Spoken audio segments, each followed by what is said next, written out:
Hi guys, welcome. I am Chad Hoku of Hoku Props, and today I am super excited that Chris and I are going to have a chance to not introduce. We're going to start over one more time. Okay, one more time. Okay. And by the way, I want to say hi to everyone in chat because I love you guys. Really quick, Sanit, do you prefer to be introduced as Sanit or Sanit of SpicyThai Design? Just Sanit's fine. All right. Either or is fine.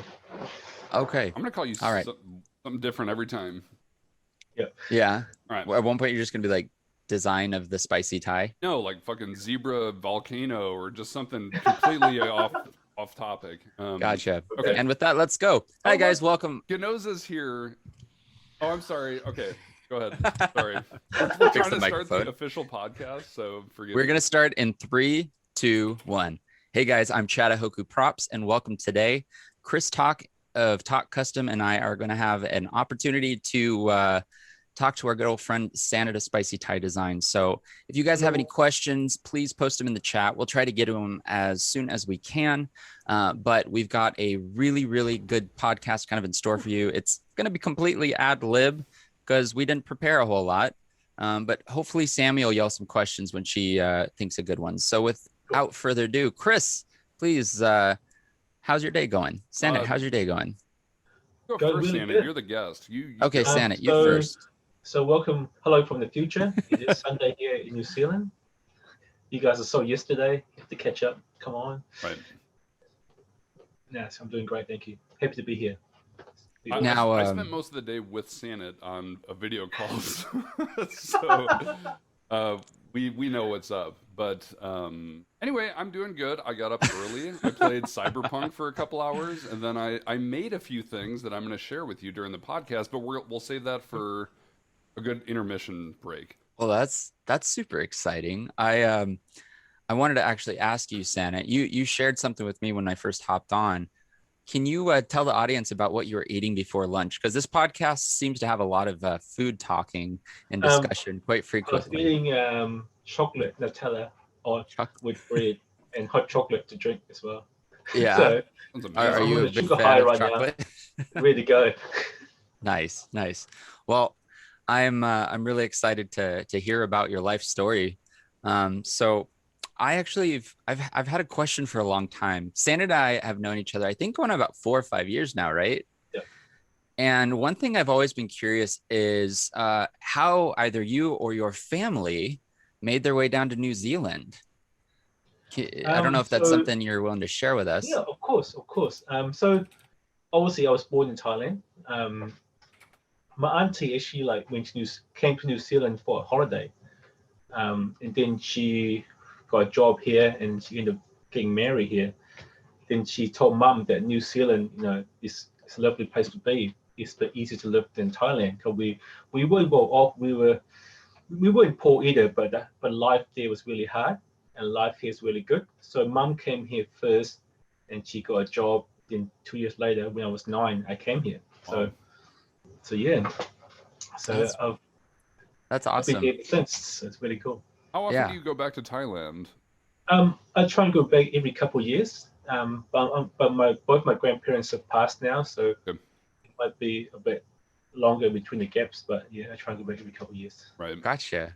So go home, be like the right tourist. They call me plastic Thai back in Thailand. Yeah. Well, hey, let's introduce kind of, if you don't mind, Sanit, going into what you do, what you're known for, what you love, and what kinds of things that you like to make. So would you give us a good intro on who you are?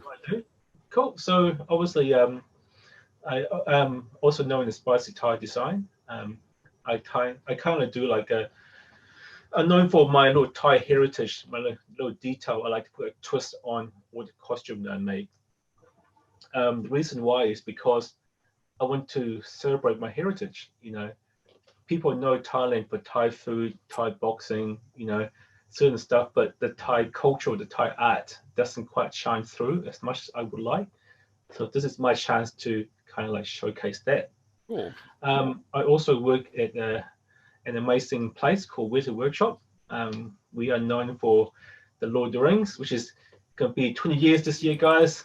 Awesome achievement. Also, that and the Hobbit, Ghost in the Shell, Power Rangers, Thor Ragnarok. And for the record, you worked on all of these films, correct? Not Lord of the Rings or The Hobbit. That's before my time. Okay. Yeah, that But makes other sense stuff, because yes. we would have been in high school or younger then. Well, funny story. When I finished high school, when I was 18, that's when they were kind of studying the Lord of the Rings. And a friend of mine, we did like art design together. He's going to go apply to Weta to work on Lord of the Rings. He said, "Oh, you should come along as well," because I did The Hobbit for my last project for design. "Oh, you should come to apply for Weta. You can work on Lord of the Rings." I'm like, "What's Lord of the Rings?" I haven't really no idea what it was. so I went to art school. Then a year later, the first Lord of the Rings came out, and since then I've been kicking myself. Why didn't you apply, you idiot? Oh man! Idiot. You know. And then, obviously, 5 years down the track, I started working at the workshop.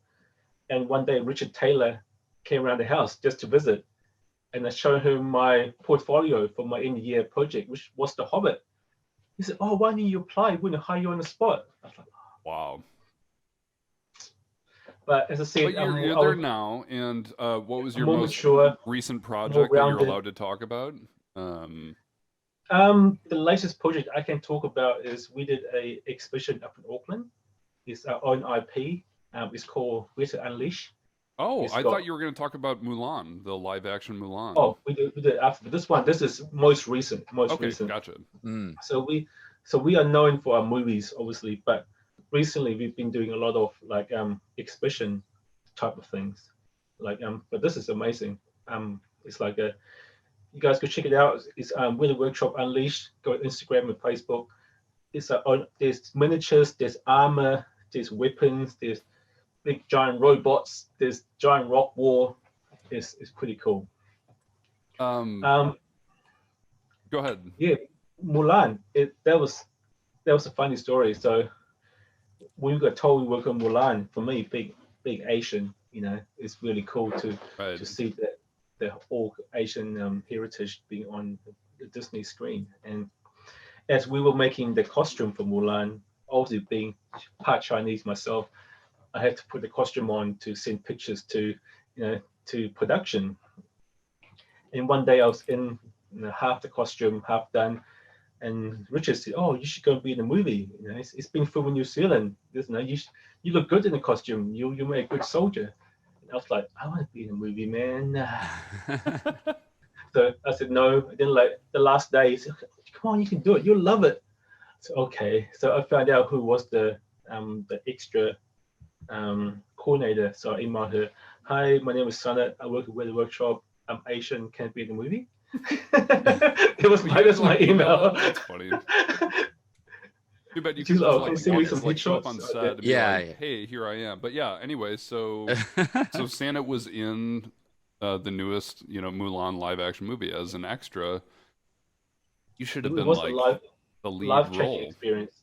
I mean, the lead role. I agree.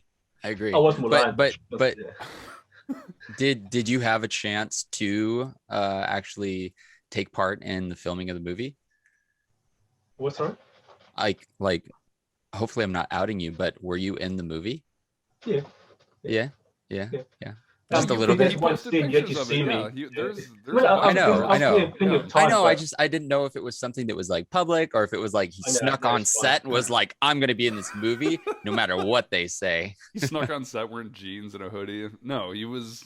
He wouldn't have to. He made the costumes. Right. No. Yeah, it was really cool. To be able to make the costume and to wear it on set as well. It was a dream come true.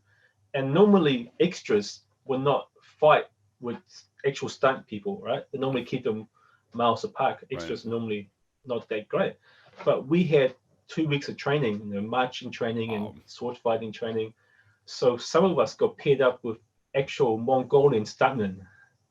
Dude. And my guy, he was the Mongolian national wrestling champion and the policeman as well.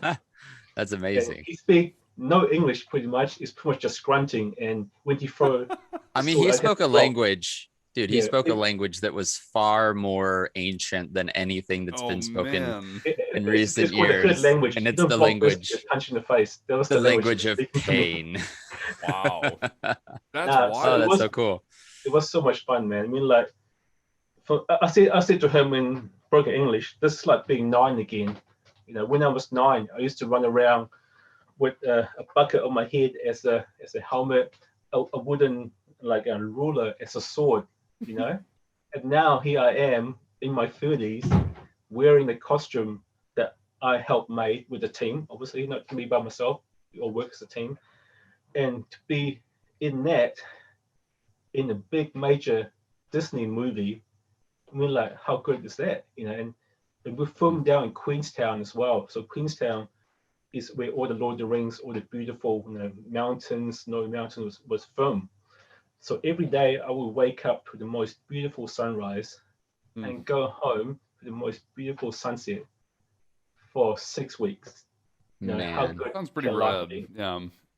And as Man. this is kind of sad, but at the end of maybe it was at the beginning of last year, kind of as COVID was happening, you were saying like, Yeah. hey, next year is Lord of the Rings like 20th anniversary or something. Yeah. We want to have all the biggest makers show up, and we're going to cosplay in the Shire because you could get us on into that party. But we never got to do it because, and by the way, New that would be Zealand is like, amazing. yeah, they're like safe. They're essentially COVID free, so they don't have Yeah. to wear masks and they Apart can from have yesterday, cons. we've gone down a bit, but it's not too bad. Right, but still, like for Oh, you man. guys, that's like 4 people. For us, it's like 80 million people. Anyway, we're not going to talk about that. But what? So we got robbed of the opportunity to go and hang out in the Shire, and I was going to cosplay as Gandalf. No, I disagree with you. We were not robbed of the opportunity. We were only robbed if we never actually do it. Correct. That's true. We just got delayed. We will right? do it. I think it'll be amazing. If we fly down to Auckland, we'll get a bus. We'll hire a bus. A bus. You know All what's get in the bus in costume and drive down to Auckland. I would the like to South Island. challenge. I would like to challenge you to actually make us like a Roaring Rapids River ride, It'll and be we will cool, go man. down in barrels. Yeah. I will truly be That's impressed. the Hobbit. Wrong movie. That's the Hobbit. I We'll know. go on boats. I We'll go know. on boats. I just Just want just that. barrel us straight to the Shire, and I will be done forever. Yeah. I will just live there for the rest of my life. And Right. we'll stop at every location. We'll stop and take a photo every location they use for the movie. That'll be amazing. Something that's funny is goodness. when I was in high school, my brother and I, we did this thing. I still remember this for whatever reason, but we spun a globe when we were like 15. We said, wherever our finger points on this globe, that's where we're going to visit together someday. And my finger landed on Mount Cook, New Zealand. I don't know how far that is from where you are, but I have to go there with my brother That's at down some point. Queenstown. That's beautiful. But my brother and Hoku and myself are now the owners of Ultimate Cosplay, so there's a legitimate business reason for us to go to Mount Cook now. Yep. And Let's we can get in barrels and roll down the hill or something like that. But We'll do it as a business retreat. Right. So A business retreat. We can make it happen. Okay, so this is your first year being invited as a judge on the Ultimate Cosplay Championship. And you watched the show last year, obviously. You were part of it. I watched the last hour. Obviously, I was working, so I missed most of it. Okay. You didn't see the whole thing, but well, at least you saw the best part where we announced all the winners. It was right? awesome. So you're familiar. So how do you feel about being on the show this year? I'm honored. I mean, like, to able to be a part of such as we said, this morning, the dream team, as we know. I was talking this morning. Don't spoil anything. No, I'm just saying that. That's okay, it. You can it was like you can say just, dream team. just the amount of talent we have as the judges, and some of those guys that I looked up on when I first started 7 years ago, like guys like obviously Bolton, Bill, Ted, all those guys I used to follow when I first started this, and now to be able to call them, friends and stuff is for me still mind blowing. I think also meeting you as well, Chad. I'll meet you soon, Chris. It's gonna happen. Just all these connections I've made in the last 6 years it's been crazy. If I told myself 10 years ago I'll be doing this, I'll be like, what? Nah. And you're All you're right. like the same age as me, right? You're 36 or something. No, me.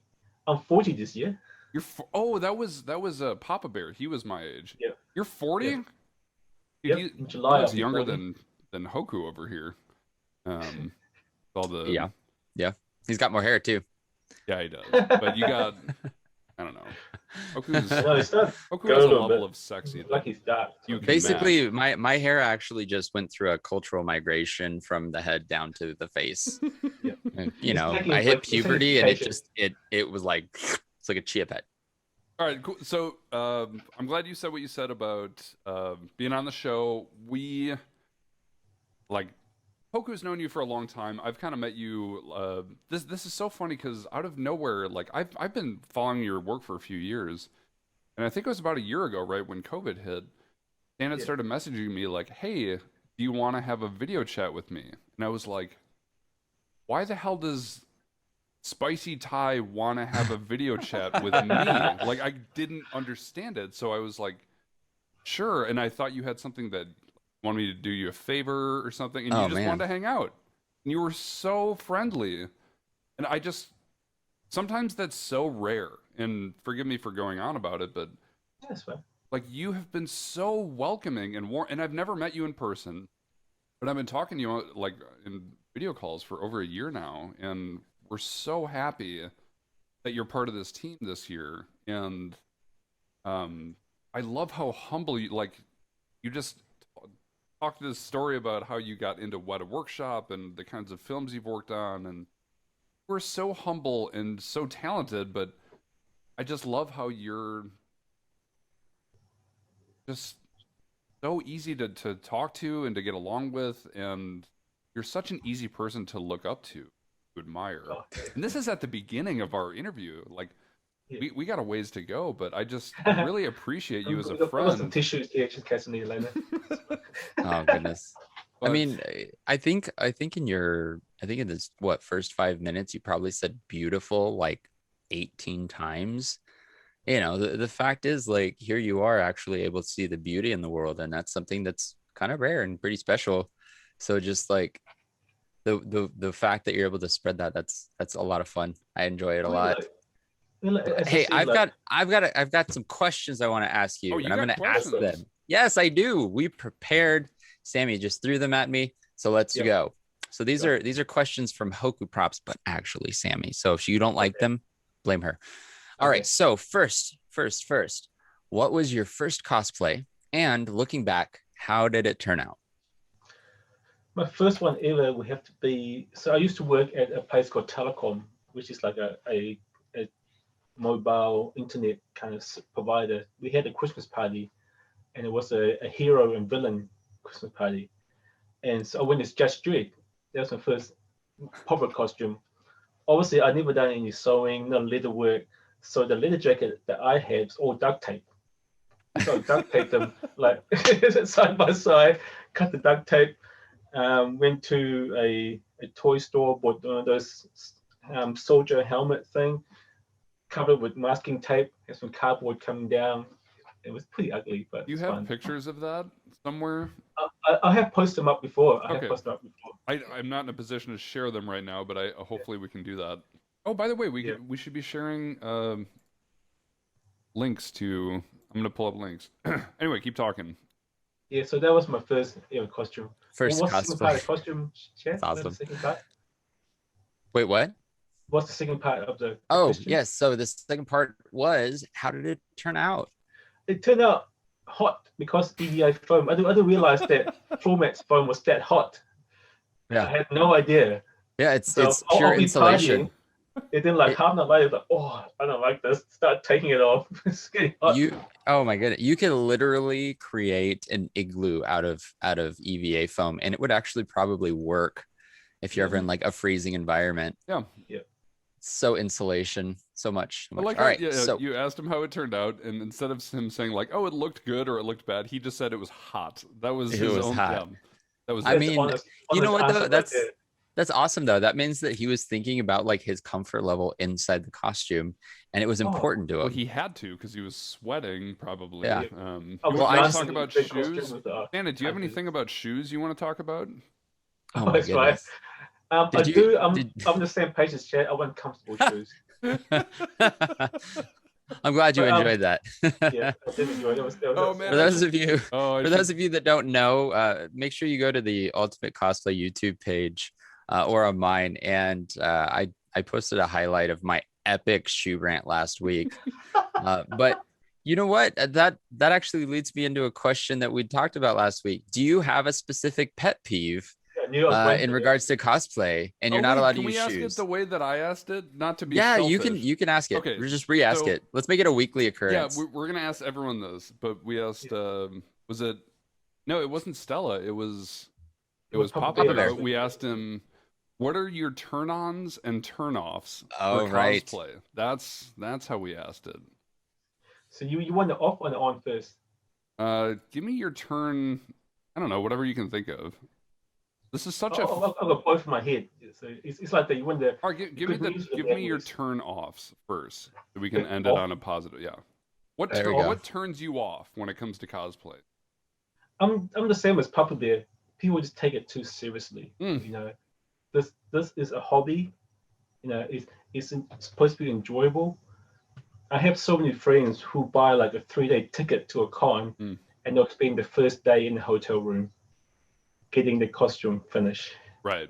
Oh yeah. You know? I know a lot of Oh, people yeah. like that. Yeah, We didn't even talk And- about that last week either. Yeah. yeah, yeah. I mean, and other thing as well, just people in convention. I know you being a character, you know, but sometimes don't have to be so nasty. You know, sometimes you're so nice in chat, when you meet them in person, they become so much of their character. They're not being themselves. You know, with me, I'm always myself in character. I don't care if I'm the king of the world or am I the little. Just be yourself. Relax. You know, be approachable. You know, some people take themselves, put themselves on a pedestal, which I don't Well, enjoy. Yeah, and it goes both ways. Be approachable as well as be willing to approach. Right. I suppose the only exception to the kind of people that spend their first night in their hotel room are people that are competing maybe at a convention, Yeah. but that's a different story. Yeah. But Competing is hard. Yeah. Even when we compete, honestly, you guys are amazing. You know, to compete in a costume in a contest, wow. You know, But you're talking to a bunch of live viewers and people on YouTube right now that are competitive cosplayers. So we're like, that's we'll crazy. get to We're that like, in a minute, but we have to hear what your turn-ons are. What gets you? What gets you just, turn on. hot and sticky? This gonna sound funny. You know, and how people are like female in cool armors.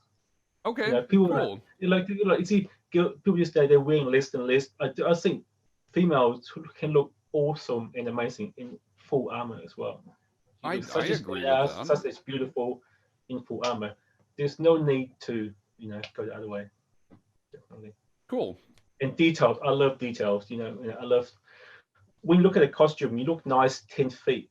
Why don't you look nice when you come up close as well? You know, that's my turn on as well. Yeah. Something. there- I like to go, wow, holy crap, and wow, that's amazing. That's cool. Can you turn around? Oh, that's awesome. Yep. It's really cool. That's really cool. Good answer. And Sanit is one of the most detail-oriented cosplay artists I've ever seen in my life. The amount of detail he puts into his work is at like the highest degree. Hoku, you had I like to something call you my were about detail to say. distractions. Yeah. So They distract from my bad seam lines. Or no, don't look at this. Look at this. So it's just to Look hide at your this. crimes. Yeah, there are distractions. Well, Yep. you know what though? That's so when I'm judging, if I could impart a kind of piece of advice for competitors, Yeah. make sure that and Sanit, you tell me how you feel about this. If there is in fact a problem with your costume, Yeah. I would much prefer for you to not show it to me or point it out. Like Yeah.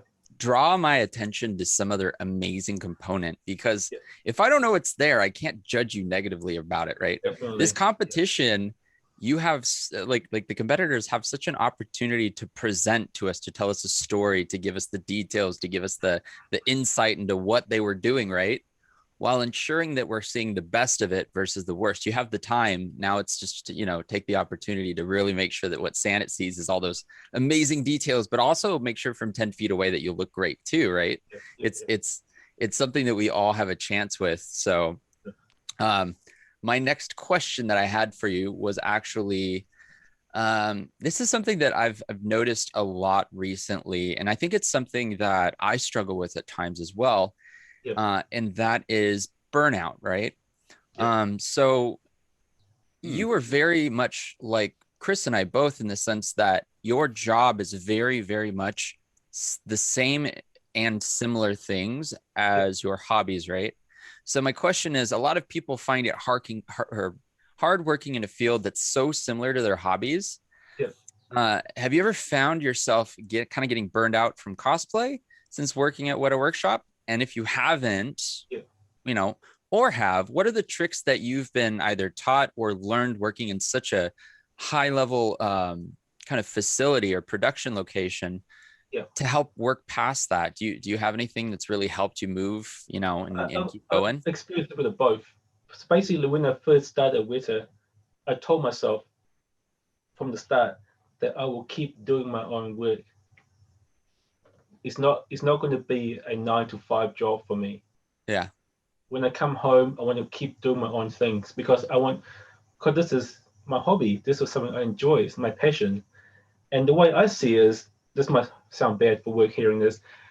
People go to uni and they pay $1,000 to get taught. I'm getting paid to learn stuff at the moment. Yeah. You know, Yeah. for me that's easier. I'm getting money for learning this amazing technique from most amazing makers in the world. Yeah. I could spend one-to-one time with Richard Taylor, who's the most amazing guy. People will easily pay $1,000 an hour just to spend time with him. Where I get to work one-to-one with him. So for Sure. me, it's like, and obviously I worked in retail before. I was a waiter. I spent a good 8 or 9 years in retail, and every time there's a dull day at work, I tell myself I'd rather be a waiter or back in retail getting told off for something I have no control Sure. over. That Do you easily switch my. do you think that eventually you might branch out and make SpicyThai Design like your main work, or do you kind of like keeping that as your side business and hobby, and then pretty much working at Weta? I say that, and I kind of ask that because I have seen the appeal in the past of having a more structured environment to work in, and I know that it's a big choice, especially for us makers. Do we want to try and do this as our primary job, or is it okay for us to work for somebody else? And I think there's an appeal for both. Yeah, I get asked the question quite a lot, social media and from work as well. Work will ask me, do you want to branch off by yourself? Yeah. At the moment, it's a no, because I'm enjoying work so much.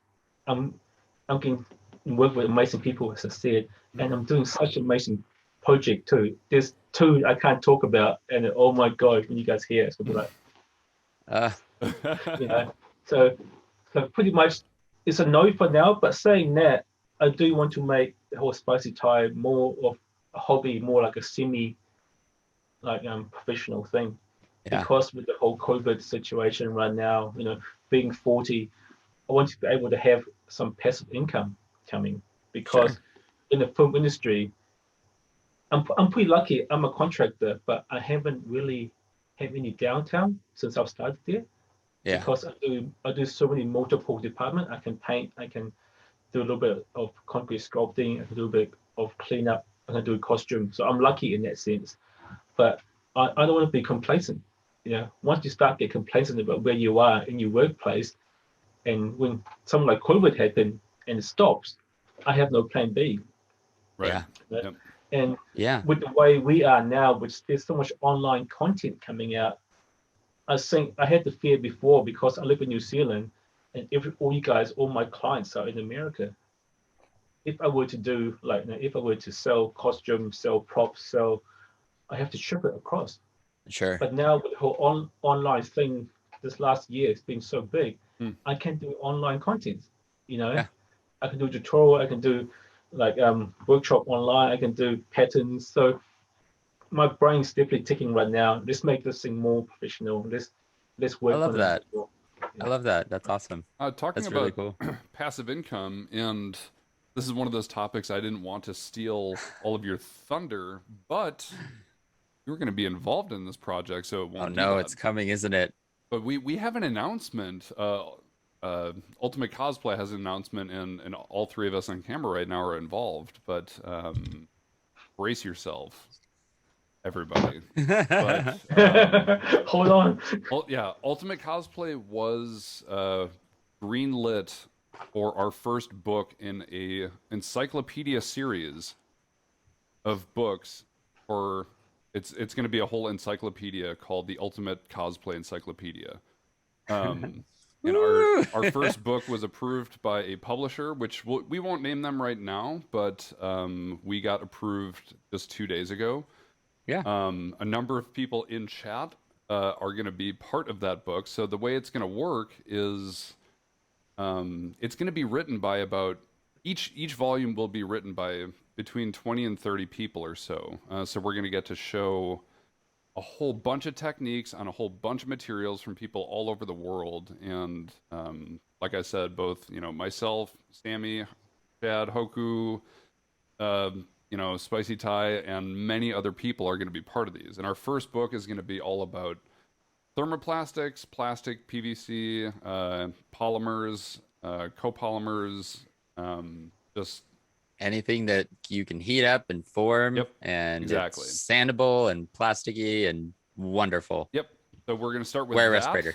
But we're going to be going through a whole volume on, needlework, sewing, and then a whole book on leather, a whole book on EVA foam, a whole book on priming and painting, etc.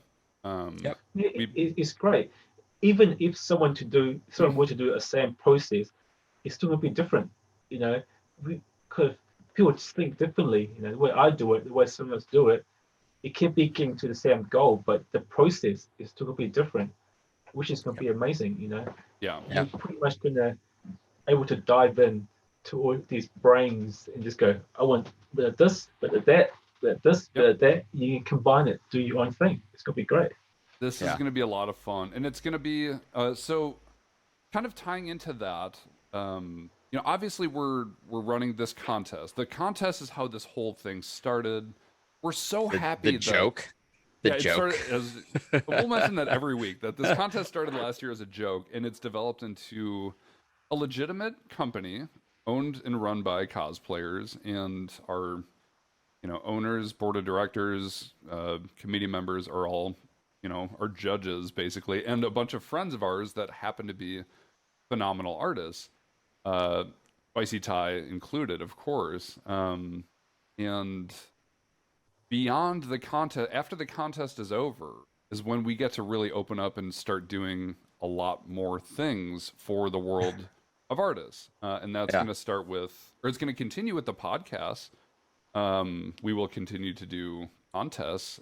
We will be going to cons, and we will have books, and we'll have tutorial videos, and I will fly to Mount Cook, New Zealand, and in your Gandalf costume, in my Gandalf, and Sanit and I will film a tutorial on top of the mountain.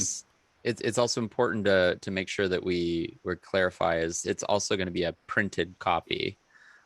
So you're going to be able to actually purchase an actual physical book or encyclopedia, as we're calling it, the Ultimate Cosplay Encyclopedia. What's great?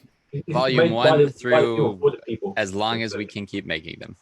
And that's a whole story we'll tell another time. But it actually started with TNT. My boss got the contact at TNT Cosplay Supply, and I was pulled into that meeting, and it has developed into what it is since, and it's going to be a lot of fun. So it's going to be great. The world of cosplay in literature is growing, and we're just proud to be part of that, and to bring not just one or two artists per volume, but like a whole crew of people.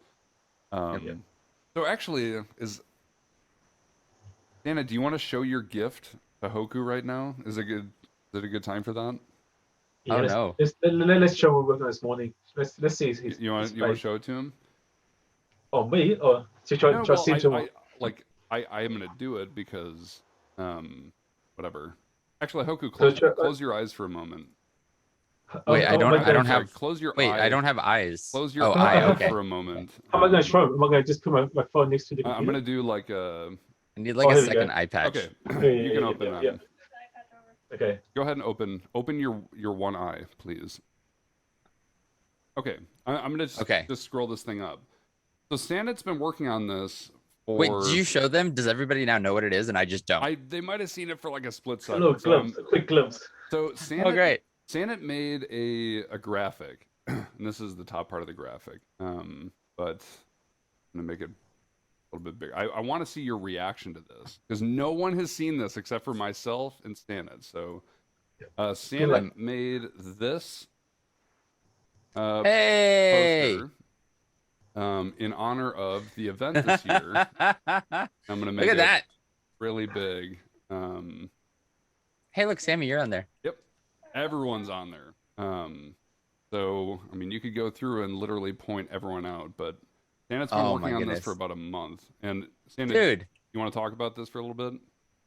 Yeah, I mean, like, as you guys been working so hard on this incredible project, I want to do my part as well. And so this would be quite a cool way to remember the event, to have something with all of us in it together. It's really cool. Oh man, I love Courtney on there. Yeah, you just like stare at this thing for I know Courtney, she would love to have that running her face on there, so that's why I chose that. I love how Talk is so just like. Who was the first one picture. I did? I like that I'm between Eric, Core Geek, and Hoku and Vulpin and the Egg Sisters. And he put me right in the middle of this damn thing. But anyway, so the reason I'm showing this is because it's amazing, and Sanit had just finished it like today. But in kind of going along with, and Sanit, thanks for playing along with this whole thing. But a lot. Sorry, I'm reading chat. A lot of what we've been building towards for this company and this contest and this community, not just our committee of judges, but everything we're doing or trying to do for the world of cosplayers by keeping this going and making this company and all this stuff, and now we're doing books and stuff like that, is we are do a little thing here.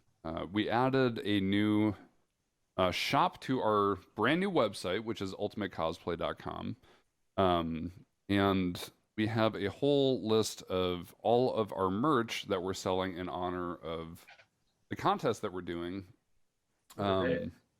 So you will be able to get any of this stuff, and all of this stuff is built to support us. And as you can see here, we've got the shirt that Sanit had designed with that graphic on it, which I think looks really cool. Man. So yeah, then we made long sleeve shirts. We got backpacks, hoodies, and then the last thing we added today was a full 24 by 36 inch poster of that that comes in a frame, and so that has been very exciting for us to work on. And just also very briefly, we added a whole podcast thing to our website as well, so you can go back and watch any past episodes of our podcast, and by tomorrow, SpicyThai will be at the top of that list. Yeah. For now. Anyway, thank you for letting me go on a little rampage there. And also, it's worth mentioning we are doing a community-run GoFundMe fundraiser. We haven't officially announced any of this stuff on social media. We've done kind of a soft launch. We don't want to appear, desperate, but we are very happy about all of the things that we get to do with you guys and for you guys. And there's going to be a lot more announcements to come. And everyone hanging out in the Discord server, thank you for being so active. It's been so wonderful to see you guys it's so cool doing that. Anyway, that's the end of my little speech, but Sanit made that illustration, and it is so special to me. Just to be part of that. But it's just, I don't know. It makes me smile every time I look at it. But all I can do is say thank you for doing this, not just me, but for just the whole community. And I think people are going to be thrilled when they see this. Well, we can ask them. How are you guys feeling? Yeah. Are you guys digging it? Are you guys into it? I see. I want signed. I want signed. My money. We grabby talked about, we halves. said Ouchies, my wallet. getting getting all of us judges to sign one of Oops, those sorry. would be so difficult because we all live all over the world. But Yeah.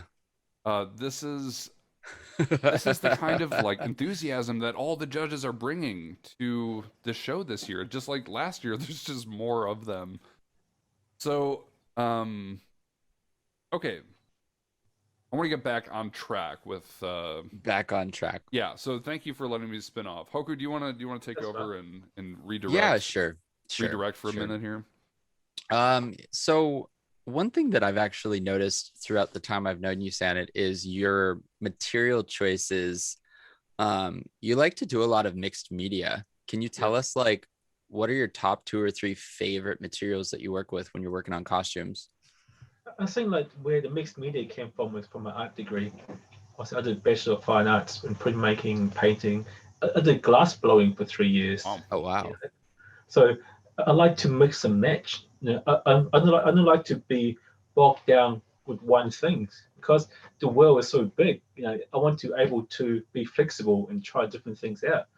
That's why everything I made, my material I choose is for a purpose.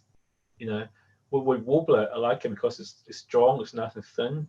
I'm lucky I live in New Zealand where it's not too hot, so I can use Warbler. There are places in America where it's way too hot, you can't use Warbler. That's understandable.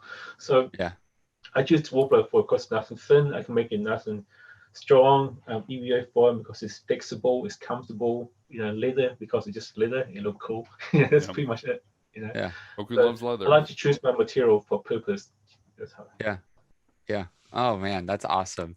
Oh, Yeah. what was your favorite costume you've ever made? Do you have one? Oh, And keep in mind, it can be any costume you've made, not just cosplay. So maybe both questions. What is your favorite cosplay? And then what is your favorite costume you've ever made? well, cosplay have to be also have to be my Thai armor. You know, I'm super proud that I able to put my heritage onto a costume.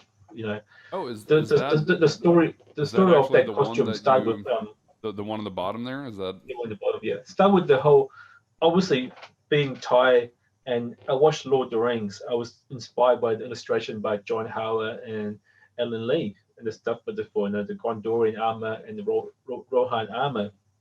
And I always wondered what would look like if there's a Thai version of that, you know.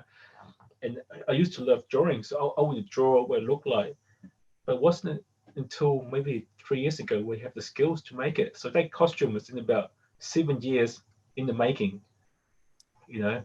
So that's gonna be my favorite one I made for myself. But the one I made, you know, as a whole is the Power Rangers. You know. Power Rangers was a show I used to love when I was in my 9, 10s. Even I still love it now, but to be able to work on the Power Ranger movie, I remember the day vividly. So I was about to go to Dragon Con in PAX for the first time, and I was saying goodbye to the guys in the workshop. Hey guys, I'll see you in 4 weeks when I come back from my trip. And I walked past the floor manager's office. I walked in and said goodbye to him.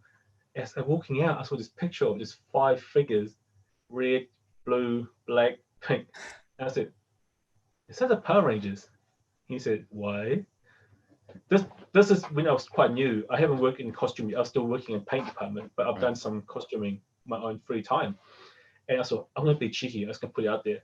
When I come back from my trip, can I please work in the costume department and work on this costume? I just threw it out there. Yeah. Then I left. I came home, got this email, please report to the costume department. Oh, Heck cool. yeah. Sweet. I get to have a little play with it. Now I might get to do a little small thing. I got there. Here's your this, make this. Huh? There's a picture of the Red Ranger. Make that. wow? No pressure. First we made for a workshop, prototyping, make that. Oh man. That was I was for lucky the enough that I was reboot like working a couple under. years ago, right? Yeah. No, this is but 3 years ago. Yeah, okay. Anniversaries 5 years ago now. But I was lucky that I worked underneath 2 guys, Bryce and Darren, who've been there for like over 15 years. They were helping me make sure I get my skills right. So it wasn't just me by myself. It was them, obviously guiding me. But oh man, it was so trippy. I was trying to keep cool on the outside, but inside I was like, That's so, what's going on? It's so Oh cool for man. people to hear that, because like there's a bunch of people that are planning on competing or judging or part of this show or other shows or other events. And to hear someone like Sanit, who works at a big, movie prop house, talk about how he used to get nervous, but how he still gets nervous, and how he's like, how you still get those feelings when you get into a new job or a new project. Like, that's so cool that you still get that. Every week, I'll pinch myself. Every Right. week. No kidding you. I'll stop man. working and I look around and I'll pinch myself. I'm still here every week without fail. I gotta tell you, I'm not surprised though. I'm not surprised you're still there at all. And I will pass the prop wall and I'll still stop and look at details. It's crazy. That's it's so definitely cool. a great Amazing. place. It's amazing. And that's go ahead.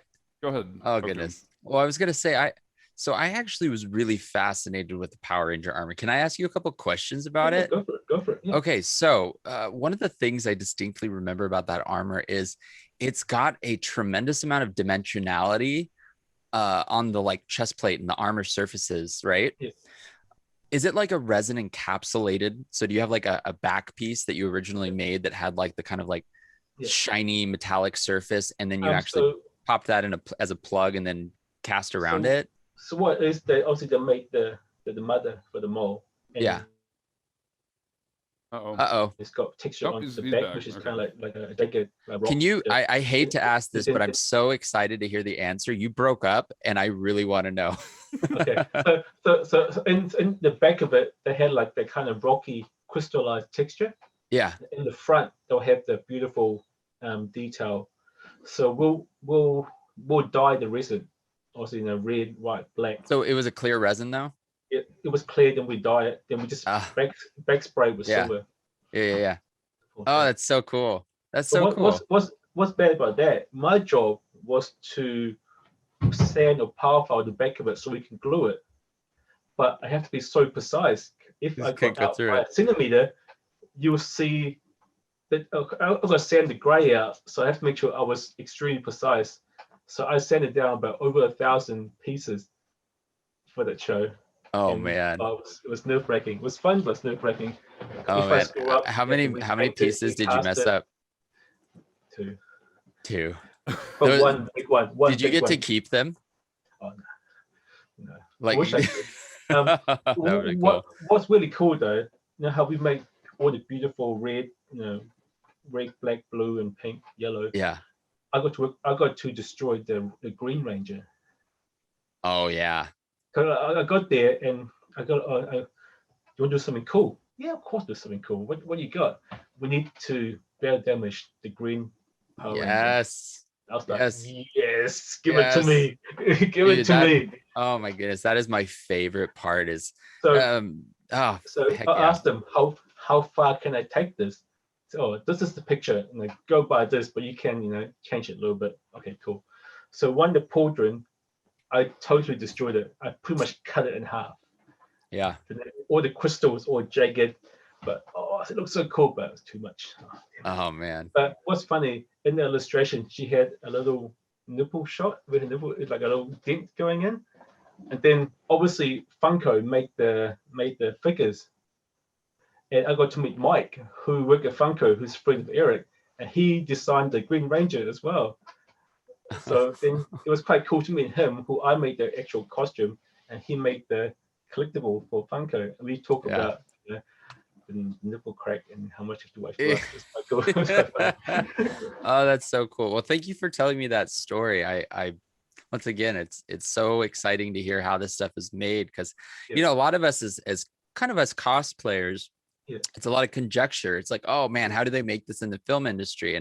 And I think you know about this better than most, but there's a lot of individuals in the film industry that still like to not share their knowledge. They like to keep it because for whatever reasons. And so hearing that because that's kind of what I suspected, man, it's really exciting to hear that that's how you guys did it. Now I've got like all these ideas I want to try. And what's really cool is when I first got there, they used to do or the template just by putting masking tape straight on the mannequin and peel it off. I said, why don't you guys use Saran wrap. a saran wrap or tinfoil? Oh, so obviously now the cosplays actually influence a bit of the. That's super cool. This That is reminds super me a cool. lot of like talking to Evil Ted about this stuff from what he did in the late 80s and the 90s, where everything was just a total free-for-all, and as long as you can fool a camera, you can fool an audience. And the techniques that we use now in modern 2020 are quite more advanced, but when you talk about things like that, it's still a lot more simplified. It's just with more modern materials. So one thing that the movies have, obviously, with cosplay is that we have layers. So you talk about costume like Power Rangers. It's not all one layer. We have the inside. We have the muscle suit. We have the layer to keep everything nice and tight. Then we have the lycra, the printed lycra. Then we have the main suit that have the armor. We have the chest piece. So there's layers to the armor. Yeah. Where cosplayers, they might just have the undersuit and the armor. That's it. Yeah. And what we have is movement as well. Movement and rigging is such a big important. Yeah, because they got to like perform stunts in those, and there's all you got to be able to articulate, and move, and all that stuff. So that's what the big gap with cosplay is movie industry, is they have the budget, they have the knowledge to make sure the material is right, the layers look good, the rigging is good, and it's comfortable. But the gap's getting so much closer these days. It's not even funny, And we're lucky that we're fast, We can pump something out in a couple of weeks. I was just going to say the difference is, you might have 10 or 20 people working on one costume where you work, but everyone watching this, we're all a one-man or one-woman show where it's one person working on something so elaborate for months.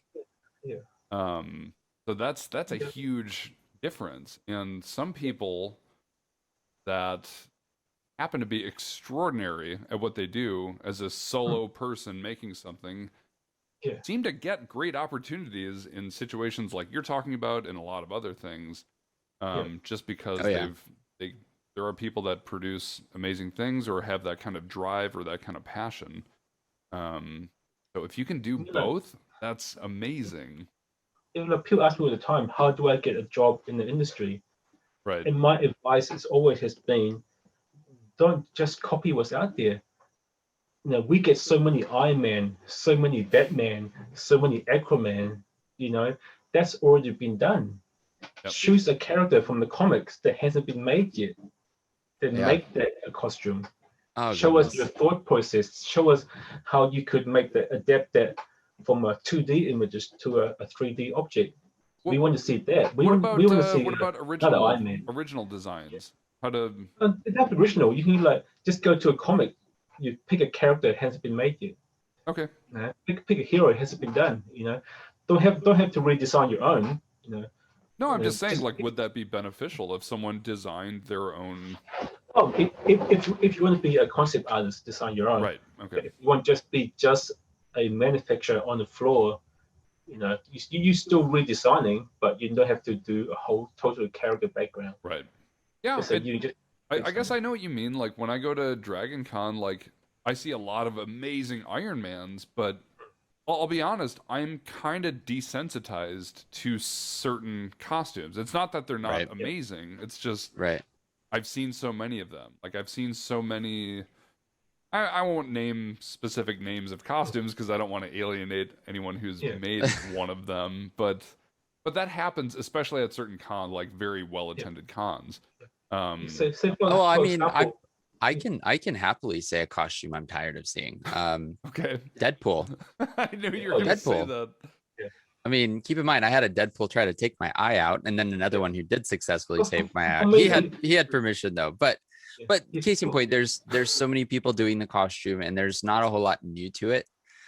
So it's not as exciting to see. Now, there's no negative connotation with the costume itself. It's just it's not something to get super excited about anymore. I want to think of Sanit. Is there a costume that you're burned out of seeing? I'm trying to think of one for myself. Right, I can think of a few. It's Shire said for me for me, it's not the costume of Deadpool. It's the people being Deadpool at convention. Right. The inappropriate they because they think because they're Deadpool they can be. For me that's what I don't enjoy. I mean, when you're being funny, it's cool. I don't mind that. But when you start to take the piss out of someone else for on their expense, because you're Deadpool, you can be silly, you can be a bit inappropriate. For me, it's a bit too much. There's when you're playing the part, you're just overdoing it. Right. Yep. But I mean, like we talked about before. I mean, like for myself, I did Nova. That's the character that hasn't been done in the MCU yet. So I said, go pick a character, make that real. That's what we want to see. Yeah. Well, you're also not competing with like the top echelon production version of that. I mean, the fact is like Iron Man's incredible, but it's like we're always going to have this visual image of Robert Downey Jr. inside of Iron Man and the quality of what we've seen through the movies. And so it's not a bad thing to cosplay a character that you really love, but if you really want to have a major impact, sometimes it's beneficial to pick something that has no comparison with, that's actually why I did the Cable costume. Ironically enough, like I'm sick of Deadpool, but I also love that Cable costume. And that's because I was like, it was something that I was going to be able to do unique compared to anyone else. Right. Like no one's ever going to be able to take that one from me. So that's something that I think is really nice when people are able to do something that's unique and exciting. That's how the whole SpicyThai thing worked out, because when I first started out, I thought to myself, how can I be unique? How can I stand out of the crowd? Because I live in New Zealand, I have to be unique. Because when I first started, I want to make as a career, I want to make props, I want to make costume. So how can I be unique? I'm Thai, that's my point of difference. That's why there's so many Thai twists to my costume when I first started, because I want to stand out. That's my way of standing out. When I made that Thai Spartan for the first time, I made that Thai Warlock for the first time. It's my point of difference. You want to stand out. If you have an amazing culture, put that into your costume, because that's you. That's who you are. And it's a good way for you to get in touch with your own heritage as well. I have to ask, are you talking about competing when you're making these kinds of costumes, or are you just talking about wowing people? Okay, because like there is a kind of a comparison, but you're talking about making an impact when you show up at a convention in one of these costumes. But that also translates to competitive cosplay too, because it does. Let's be honest, if a bunch of Iron Man and Deadpool and Harley Quinns entered into a contest, their odds are lower. Potentially, because it just depends on the timeline. If the movie is really popular, then they'll be up there. I mean, in a perfect world, actually, it really shouldn't matter in a competition. You're right. If it's a craftsmanship, exactly. Realistically, and I say this as somebody who's judged a bunch of costume contests. I've actually been put in a position before where I've found other people assessing a costume and then making an evaluation on it based off of things they had seen outside of the costume contest. And that's a big mistake. Right. Because, for example, when I am put as a judge for a contest, it's my job to compare everybody's costume that's competing. Correct. It's not my job to compare, for example, your Iron Man suit to the one that was made for the films, right? And so that is, I think, a big mistake that a lot of judges have made in the past, and I would love to see less of. It's something that I really don't want to exist in our competition, for example. And so it's like that's, I guess, it's, for me, I was saying is it's more important for the impact if you want to just make a splash or make some waves at a convention itself. Okay, that's fair. So, but keep in mind, it's not a perfect world. So it's in a competitive world, I have to say, because I've only judged one major competition, and I'm very happy about that. But I have to say, when people submitted things that I had never heard of or seen before, it absolutely drew my attention more. And I was still able to dissect, what's good craftsmanship from things that aren't as refined. But there's something like that wow factor happens in competitions just as well as it does showing up to have fun Oh yeah. at a con. Oh, So that's something that I think is going to have a big effect on this year's online contest that we're doing. Is I think we're going to see a lot of things that we've never heard of, we've never seen. People around the world, like, because there's people in parts of the world that make costumes from TV shows or films or books that none of us in the U.S. have ever heard of. And I just love seeing people dig deep into something like Sanit was talking about, do something no one's ever done or even heard of, because it makes it a big deal. Yeah. I mean, like especially with people doing Sack Fisher's costume, you know, it's cool when they're taking that 2D image and they have to think about, okay, he's drawing this, what can this be made of? How many layers is there? Right. You know, it's really, that's the thought process that will get you in the industry. Because we have to, you know, for Power Rangers, for instance, we got given the illustration of the Red Ranger, and that was it. Just the front view and the blue at the back. We have to talk about, okay, how many layers is going to be, the air plate, how it's going to work. You know, it's, for me, that's the fun part of it. You know, you taking that 2D image and you kind of like step into the design frame set, and you step into the character as well, because you as the character or as the actor, you have to move this way. How we're gonna, you know, so it's really cool. Right. Yeah. Well, and oh man, like, what is it? Presentation. Oh yeah. Presentation is a huge part of every competition, but especially in the one that we're doing, because people have, you know, when you're competing in person, you don't have a lot of options of how you're going to present yourself. You literally put on your costume or your cosplay, show up in the pre-judging booth, and the judges look at you and inspect you for 4 minutes. But in something like this that we're doing, every person has the opportunity, and you can see the little video roll from last year. You know, you can go outside, you can climb a mountain, you can go in a sewer, you can do it in, you know, like people can get as creative as they want with how they want to present their costume. If you want to, you know, you could be theatrical. Yeah, even, you can, you like, know? there were, Like, we had cats last year. Yeah, we had dancing cats. We had Fancy Jen did the whole skit from Alien, True, which was amazing. Who won? Well, that's also something to ask Sanit. Sanit, is there something that you would like to see more of this year compared to what you might have seen during last year's competition? Like, maybe something I would like to see, for example, more of this year is for the competitors to have more walking. I want to see mobility if it's possible, because that's really important to me, you know. Is there something like that for you? Well. Yes, but my big thing is mobile. Yeah. You remember my dwarf costume that I made ages ago, the dwarf I did? Yeah. So I took that to America, took that to Dragon Con, and we stay half an hour away from the convention. I was too big for the minivan. I had to walk from the hotel to the convention in my costume. Oh man. And since then I said to myself, I will not ever be uncomfortable ever again. So for me, comfort and movement is a big thing. So yeah, definitely love to see video of you walking, jumping, you know, bend over, you know, crouch down, do the hero landing if you want, you know. It's movement, you know. Oh yeah. It's, you know, when I was building my Reinhardt costume, one of the first things I did, and for those of you that might build a large scale costume like that in the future, take notes. One of the first things that I did is I made the feet. That's actually the very first thing that I made in that costume was the feet. I started with the actual shoes and then moved upwards, you know, installed the stilts, got used to walking in those. And so there's pictures online of me standing in the stilts with just the feet attached. And I tried to practice and just see if it was even possible.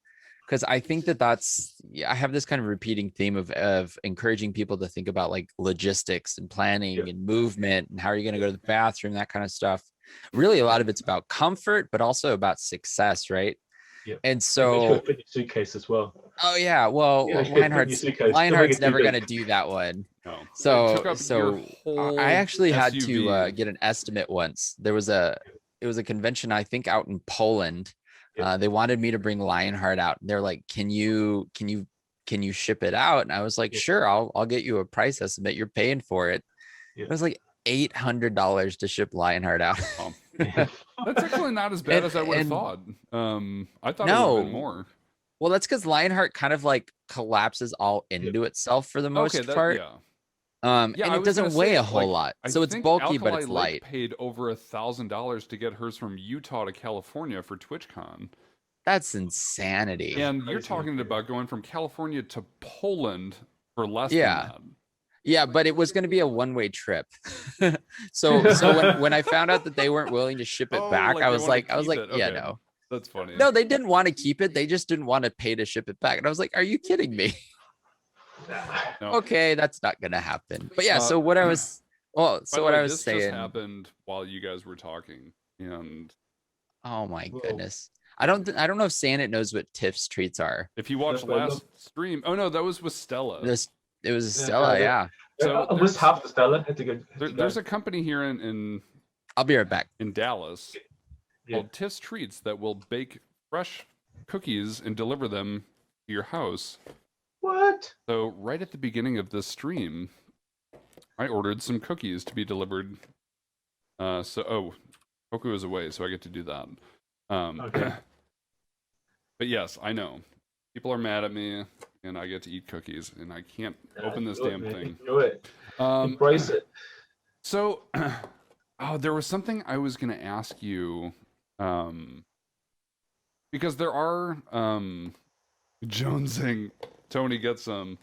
Actually, we can take kind of a break and just chat with chat for a little bit. So, Sanit, if you see any people in here that you want to say hi to, or if anyone wants to ask Sanit any questions, we're going to be hanging out for a little while still. But hey, man. Here we go. So yeah, these have just been baked and delivered. Oh, they look great. These are going to be delicious. Yes. Oh yeah, there was, if anyone knows who Rev Chumley is, the first year of the first ever TwitchCon cosplay contest, the one that Hoku won, Rev Chumley made one of the Squidbillies monster trucks out of like PVC pipes and foam and stuff like that, and he left it by a dumpster after the contest because he didn't want to ship it back. Yeah. It was one of those things that cost him like $1,000 to ship it from Tennessee. That was that was one of the funniest costumes I've ever seen in my life too. That's awesome. Oh my god. Oh, it looked awesome. Look at that. Oh my god. It's so good. You guys, we have to have a cookie party. Like, yeah. We have a food party. A cosplay and cookie party. But this was one of the favorite things the judges got to do last year during the contest we ran, is they were all eating food while they were judging during the contest, which was really funny. That's what's so great with last year. It's just people being people. Mm-hmm. You know, they weren't being judges. They're just being themselves. Well, that was so great about it. I could say the same thing about you right now, and I was kind of mentioning that earlier, that like for all the people that are competing that keep saying something like, oh my god, I'm so intimidated by the judges this year, which by the way I am too. But every time we have one of you guys on the podcast or I talk to anyone, like these are the most wonderful people. Like what is there to be so intimidated by?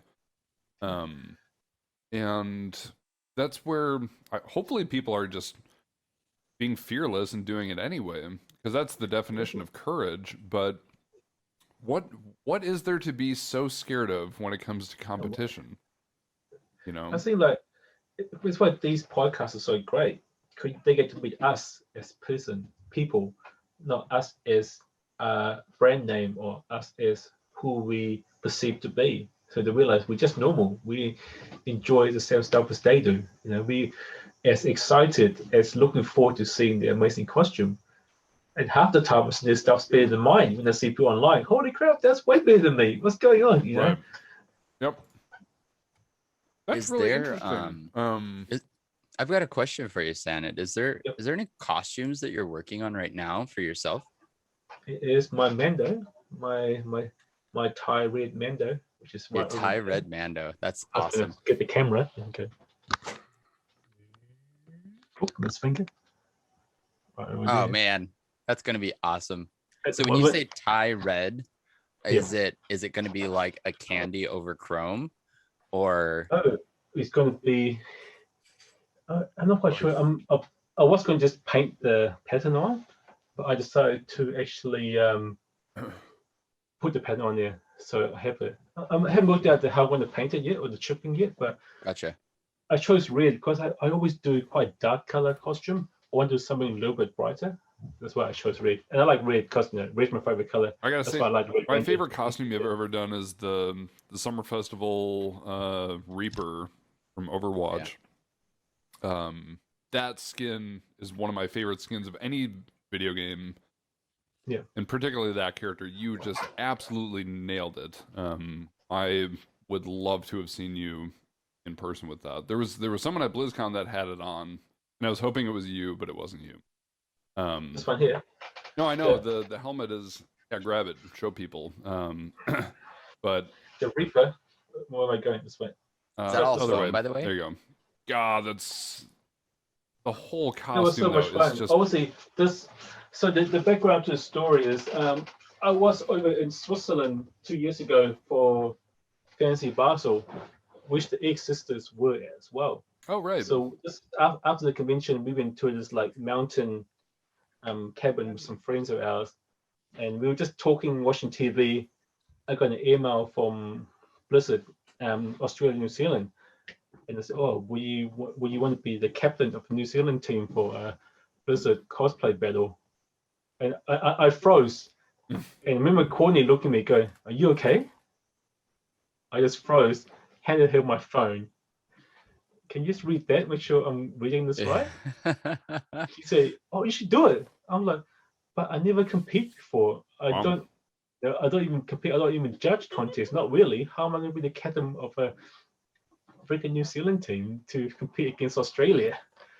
So Have you that was quite I think you nerve-wracking. did pretty good. have you But competed I was before? lucky. Huh? Have you competed before? No, that was my first ever competition. Wow. And how did you do? We didn't win, but it was fun. Yeah. I was lucky that the team that I had, both Victoria and Johanna, we all kind of worked together, so we had good chemistry going, which is really good. Okay. That's awesome. And And it was heaps of fun. Able to fly to Australia as well and had a costume on, and I mean, like the experience was good. I did enjoy it, but man, I realized how hard it is to compete. It is. The stress you go through. You know, It is. I gotta say, crazy.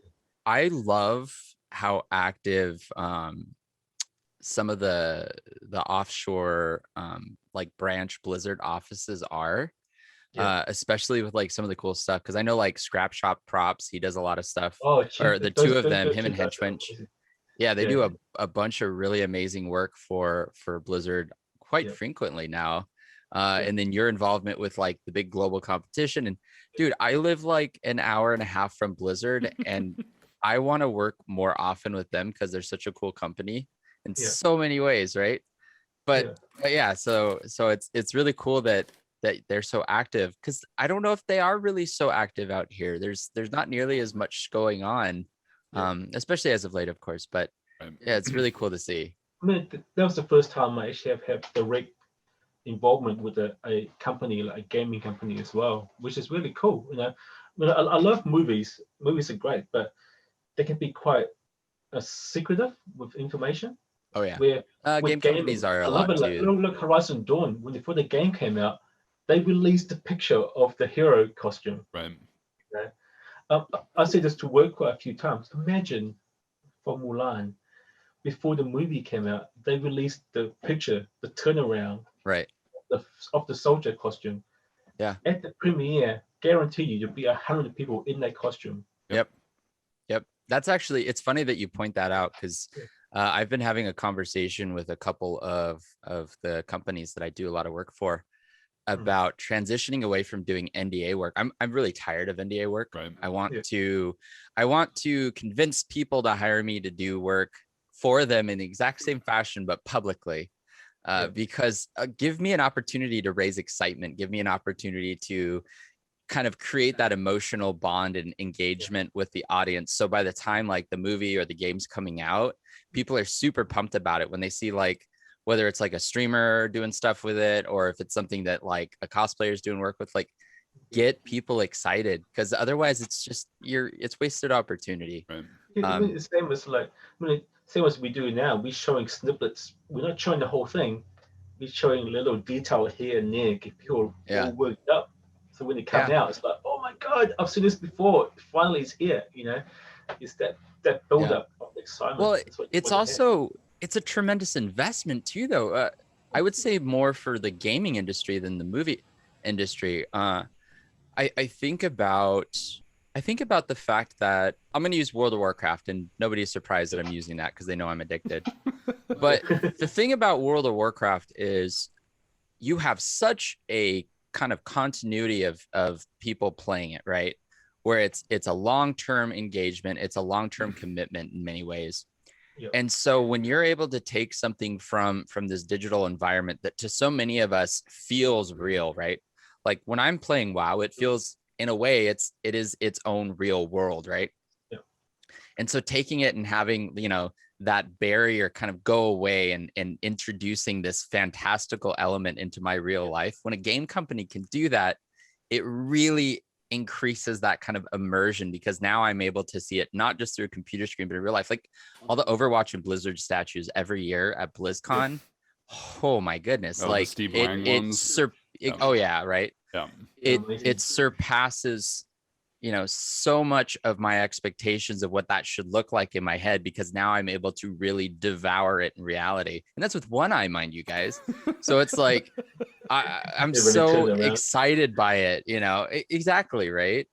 Like, it's so cool. Oh man. So, the sculpture of Jaina right. And even the one of Tracer, who's a pretty simple character. Like, God, that was just brilliant to see that at BlizzCon.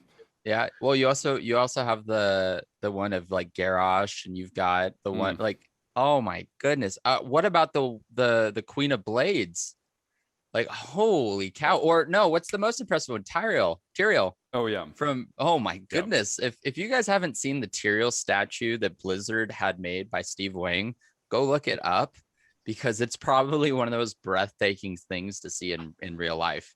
That's been created by man. Like, oh my gosh, it's beautiful. It's crazy how collectibles are getting bigger and bigger now. Same with stuff at work too. The stuff that we do for our collectibles are getting bigger and bigger and bigger. Well, those are all like 2-to-1 scale, so they're like twice as big as a human. We did the tree beard with Pepper and Mary on top. Okay. It was honestly half my side, almost half. That's how big it is. It's crazy. That's awesome. And the detail you get on there, it's like, oh. Sammy's got one of those like ridiculously tall statues from Sideshow. It's the for anybody who's a Mass Effect fan, she's got the like gigantic, what is it, like quarter scale Garrus? Eighth scale Garrus. But you know what? That's actually not the most ridiculous one she has. So true story, Sammy, like 10 or 15 years ago, won a full-size Spartan statue from Halo Reach of June. What? Wow. from GameStop, nonetheless. That's awesome. Yeah. Where is it? I've never seen that. It's at her dad's house in her childhood bedroom, and it's the only thing that fits in there. I was gonna say, why have I not seen this? Oh my gosh, I will take pictures someday when I can.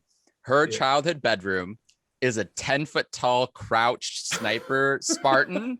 Oh, that's awesome. In like kind of the middle of the room, surrounded by anime posters. That's awesome. That sounds like Sammy. Totally Sammy. Who, by the way, we will interview. You guys seen this, she's I'll tell you right now, she's totally blushing. So are you, dude. Yeah, so basically I'm just pain bulging. I start making my own with the camera this way. So that's my little warbler. Oh my goodness. Wait. Wow. It's really bright on camera, so I'm having a hard time seeing it. This is actually me. Yeah. Yeah, I got one of those too. It's 3D You guys printed. all So have this action is figures of yourself. I don't have that. oh, you will soon. It'll be like to be a cosplayer, you must be able to play with yourself, literally. I get to do that anyway, but yeah, I have many goals in my cosplay career, and that is one of them, is to have an action figure of myself in a cosplay that I made. And I've accomplished a lot of things too. And one thing I have to say, I have to admit this, watching and listening to you guys speak right now about the things you've made, the things you're working on, I'm so jealous right now because I have not had the privilege of making anything for a while. I've done a lot of incredible things. Oh, you've been busy. And I've been very busy, but they're all intangible things at the moment. And like, I know Hoku's been working on some NDA commissions. I know you work your ass off every day, Sanit. Both of you guys do. And I'm so jealous. I miss not necessarily competing, but just having a reason to make something. But what I guess I am making is, or attempting to make, is an infrastructure for people to make whatever they want and to share it with the world.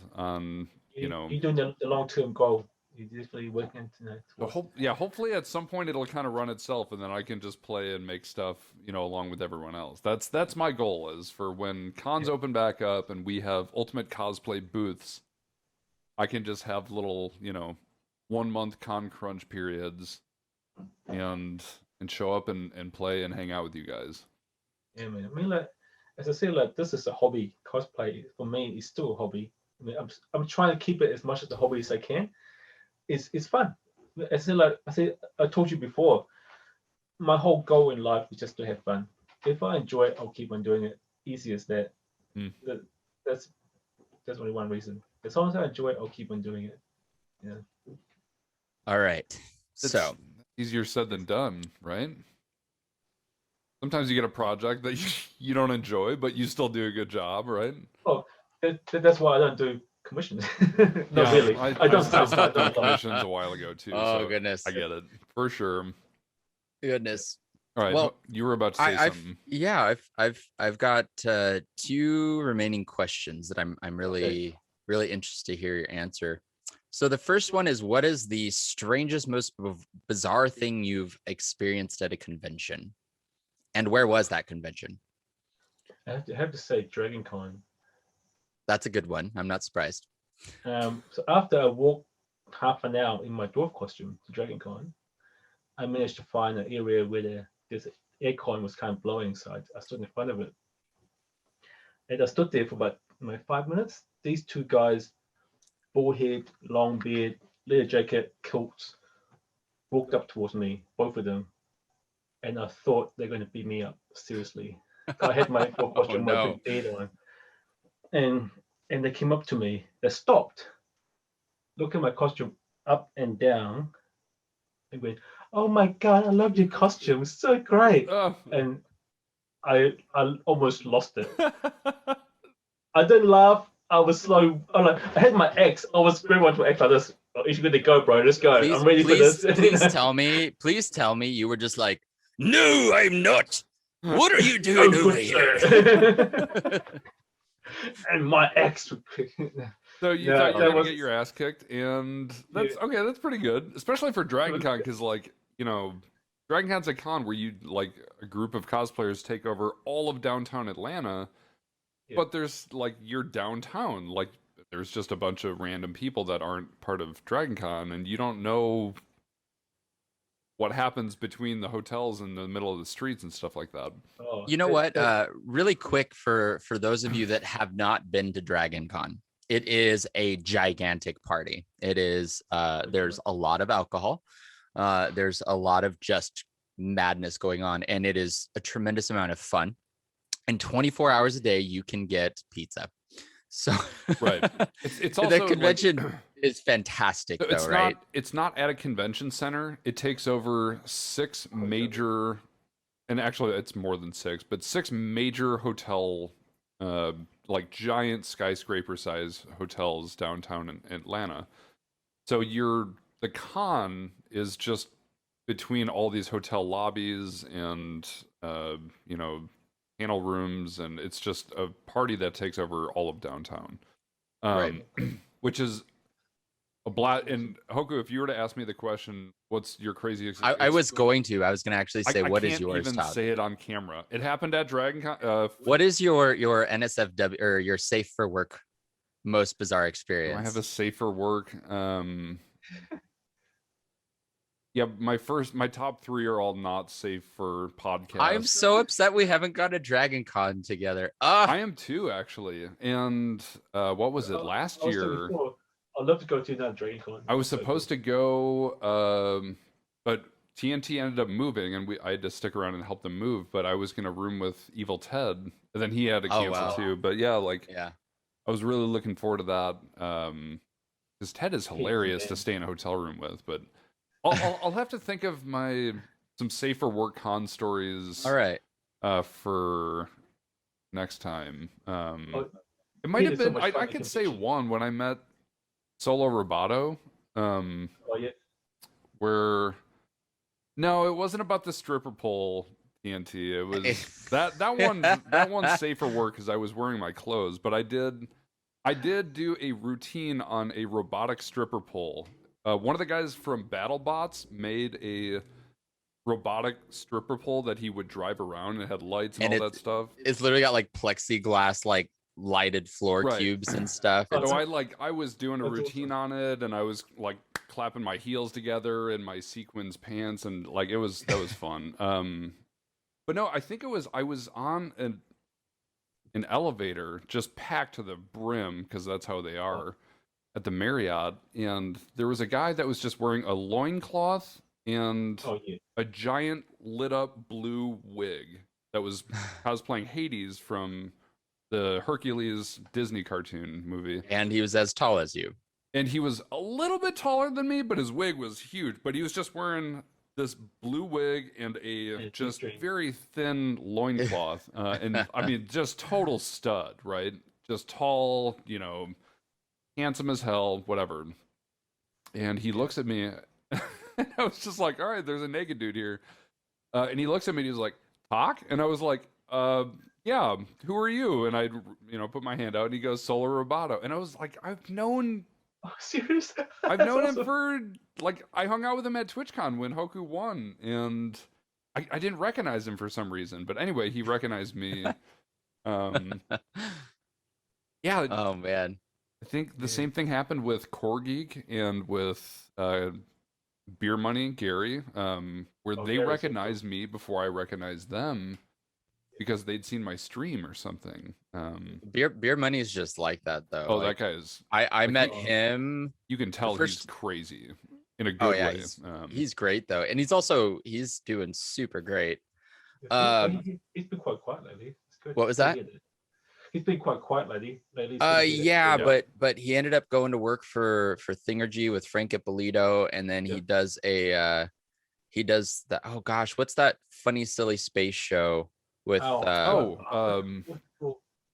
yes, with Seth MacFarlane. Yes, TNT knows it. What is it called? He's doing it for ages now. But yeah, he wore one of the costumes. Yeah, the Orville. Orville. Yes, Thank you. He wore one of the costumes he made for the show at DragonCon. And people were like, "Oh, great costume!" And it was literally a set, the real one, like actual, like. Well, keep in mind, anything he makes is actually a set-ready costume now for that show. So he is the one and only.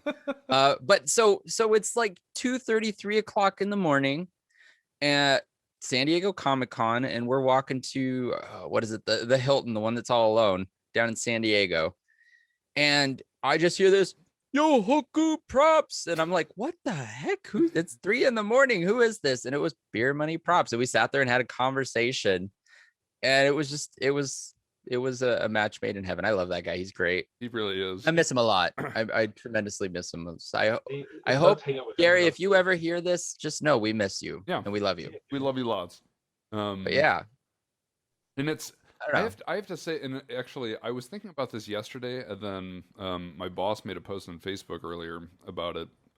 And it was like one of those things I didn't want to acknowledge, but I couldn't help it. But it was about a week from, like a week from now is when shutdown really happened.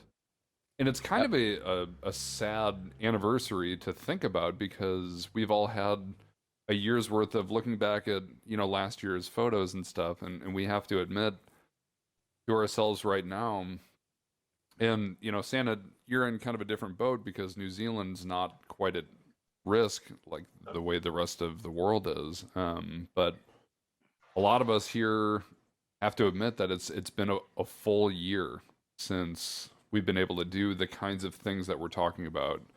And it's really hard on myself and a lot of people right now. And we're all trying to think of, like, what can we do to help each other right now? And I mean, I've got a million ideas. I just don't know if I should say them on podcasts. I mean, like for me, the easiest one just to reach out, just as, through Facebook, through just say, hey, how you doing? well, Just and like that's like yeah. I think how I got to know you so well is because that's when you and I started talking, and a lot of people I started talking to during shutdown. So my friendships with people have grown incredibly tight and close. But I live alone. I don't know that many people in Dallas, and I don't Yeah. see anyone ever. So I'm not trying to complain or anything, but my point is just that I miss people. I Yeah. miss Chad. I've been dying to meet you. Every guest we've had on, every con we've talked about, like, and we're all in this together. So for all the people that are suffering and struggling and saying, why me? It's all of us, And today there was, in our Discord server, there was, I think, 4 women that were just chatting about, like, oh, I have to sand something and I don't want to do it and whatever. So I made a voice chat channel called I Hate Sanding in the Ultimate Cosplay Discord server so that they could all hang out with each Oh, other I love it. and chat. And I didn't jump in. I was so happy to see people who didn't know each other hang out and get to know each other. Eric will never go in that channel. Yeah. No. Because he Ever. loves sanding so much. He Jackie loves Kraft might hang sanding. out in there. By the way, I heard He from would go and Jackie. with them. Jackie texted me the other day.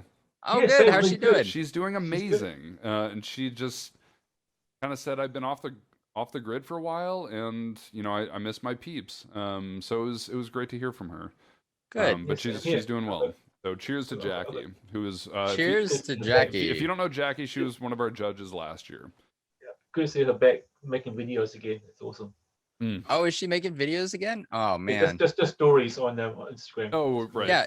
Also be sure if you guys are interested in joining the Discord so you can idle on the I Hate Sanding channel. I'll make Um, an invite right now.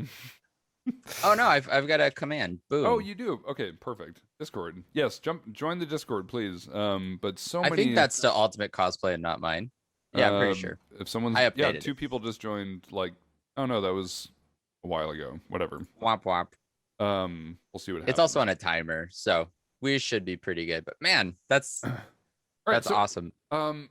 It doesn't feel like it, but it's been almost 2 hours. No. No, I'm not kidding, because we started at whatever time. But something that Hoku does Jeez. every podcast, which I really appreciate this, because a lot of people enjoy it. Oh, you get to ask the question. I get to ask your question, which is, Yeah, do it. Santa, do you have any questions for us? Is that what you were thinking about, Hoku? Sanit SpicyThai Design, you are now the host. Right. Oh, Jesus. So you're the host of this This is- show. What would you ask is- of Hoku and I? I have to think about this. I should have done my homework and think of question before I came on the show. You've watched every podcast. I have. I mean, like, questions. Jesus, I'm on the spot now. Like my heart's like pumping. What's my heart rate on my phone? We can, Do you want me to ask you another question while Yes, you yes. kind of yeah, like his brain- allow his things brain to will think of ferment? something. Yeah. Yeah, Okay. So I asked you last if you had any like was the strangest, weirdest, whatever thing happened to you at a convention, right? Yeah. So my next question for you, Sammy, which one am I asking now? Oh, here we go. All right. So you have had the incredible privilege of working at Weta Workshop, and we are all jealous and love the fact that you have had that opportunity. And you mentioned earlier something that really got me excited, and that was that you were able to make a suggestion when they were making like patterns off of people to apply saran wrap first, right? To act as a barrier. So you were able to teach the entertainment industry a really nifty, simple trick, right? Right. Is there a really amazing, simple, nifty trick that you've learned from the industry that you think the cosplay community would benefit from? If you're allowed to say it. Why wouldn't you be? Let me think. I don't know. There's so many tricks that I've learned. You can give us multiple. Won't be the upset. one that get to me the most is when people do like armor pieces, they don't bevel the edges. Oh, right. Just something as small, as minute as that. Oh, they don't bevel the edges? Is that what you said? It's especially with guys who use warbler, right? They like to do a straight warbler, but you get the straight cut. Bevel the edges, bevel not just the top, bevel the bottom as well. Right. But that's how armor would look. Yeah. It's just that, like, just a little tiny bit make your costume so much more beautiful. Yeah. It's just simple. It's that. Just All bevel the edges. I have a question for Santa, and we've talked a lot about industry work, cosplay stuff, competition, cookies, things like that. I want to ask you, are there any like challenges, struggles, you know, like have you ever do you struggle with depression or anxiety? Are there any periods of you know, just extreme difficulty that you've had to go through to get to where you are now, that are part of who you are, that you've had to grow with or to learn to adapt with, as an artist, as a person, as, you know? I mean, this is fusing, obviously, with being Thai, being Asian, you know, moving to New Zealand when there's many Asians around and not speaking any English really when I first got here, you know, that was, you know, being young and bring it school, bring a primary school, it was a bit of a struggle from the beginning. Used to be quite serious. I couldn't take a joke because I didn't understand what the joke was. Were they joking at me or were they joking with me? I used to be quite serious. Obviously, just being bullied a little bit, you know, those kind of stuff. But one day I just switched. I said, look, you know, I can't go on living this way, you know, being miserable and, you know, just taking stuff too seriously. So I started to kind of make fun of myself, but kind of have a laugh at myself first before someone else can, you know. So I'll be the first one to crack a joke about being Thai, or crack a joke about being Asian, crack a joke about, you know, that kind of stuff, because it's my defense to get that out before you can. You know, you're controlling the narrative. It's Right. I see what you're doing. Yeah, it's pretty much, you know. So every time I do a joke, I'll be the first one to say, you know, kind of stuff. I mean, like, it's not. I mean, like, it could be bad. You know, with these days, you could be called being racist, but it's me. I'm making fun of myself to make myself more comfortable in that situation sometimes. What you're specifically referring to is just the fact that you didn't feel like you fit in from an early age, because you literally did not. You didn't speak the language of the country you live in. You didn't look the same. Your parents didn't look the same. You know, all that kind of stuff. That's how the whole SpicyThai Design started. Because I spent so long trying not to be Thai. I'm not saying I was ashamed being Thai, but I was trying so hard to fit in, to be a Kiwi. Right. That I've forgotten. I remember my mum saying to me one day, I came home from school and I asked her, can we just speak in English? Not Thai anymore. I was trying to fit in. I remember mum being so disappointed. That really stuck in my head, you know. And I spent so long, and I you know, trying to be in New Zealand, trying to, you know, those kind of stuff. And it wasn't until I went to Thailand, I was 21. It's tradition for all Thai boys to be monks for a while. It's the rite of passage, as such. So I went back to Thailand. I was 21. I was a monk, and I shaved my hair, shaved my eyebrows off, and wear the orange robes. And it kind of hit me when I was there that I'm missing out on so much of my own culture. Here's me pretending, trying to be a Kiwi. I've kind of like forgotten what it's like to be Thai. You know, And that time I was at art school as well. I was doing all my artwork. It's really like American comic. I was really influenced by Image comic, by Marvel comic. That was my artwork pretty much. Then I go back to school after my trip of being a monk. That's when I started doing all the Thai stuff. I really started to influence more Thai to my printmaking, to my painting, and those kind of stuff. And so that's when I kind of realized, it's the whole thing to know yourself. You have to go back, to see who you really are. And when you say, do I struggle with anything? For the past maybe 4 years, it's a little bit anxiety. It's starting to pop in. I know how it started. I went to a friend's wedding one day. It's up in Rotorua, and it's about a 4 or 5 hour drive in the car. On the way home, I just got this panic attack. I need to stop the car right now. I need to get out of the car right there. And then I just feel like, you feel like the whole wall started to close on you. That kind of feeling. I had that. I was shaking. I was sweating. My leg was cramping up. I said, guys, you have to stop the car. I have to get out of the car right now. Man. So I stopped the car and I walked off. And for no particular reason, or? Oh, it just hit me. I know how it happened. Wow. It hit me before too, when we did this movie called The Wandering Earth. And I was one of the guys to put a helmet on. Then when you put a helmet on, you get the dome helmet, and there's no air circulating. You don't get that air against your face. I freaked out then too.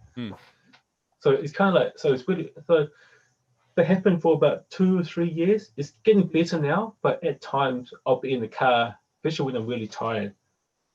I'll like, oh guys, we have to stop the car. And when I went to BlizzCon the last time, so I stayed with Eric first, right? And we flew from Seattle to Anaheim together, LA. And then we met Alex on the plane. And my friend Jose picked us up in the car. So we said, oh, cool. But we all jump in the car together. We all go to the same place.